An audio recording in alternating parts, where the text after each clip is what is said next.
Dit was 'n normale dag. Spa se baked beans en portraits is op special, halfprys. Tot wanneer? Weet nie, ek gaan nou. Kom, ons moet sommer nou gaan. I'm not into baked beans. Jy eet vis, Tibby. Halfprys is halfprys. Dis gewone prys. Hulle sê niks van specials nie.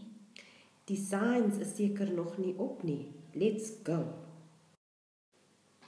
Nee, dis halfprys. Not that I know of. These are not half price. Maar julle pamflet sê dan so. Roep die manager.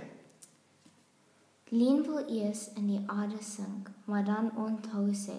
Sy is nie Lien Houston nie, maar Lien Juster van Tibet.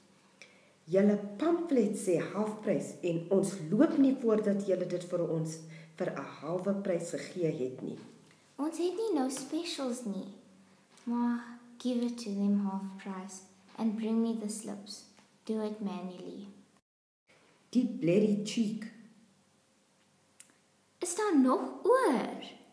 Hulle weet nog nie van specials nie. Maar hier is dit. Dis dan Checkers, dis nie Spa nie. Oeps. Shopping gedoen.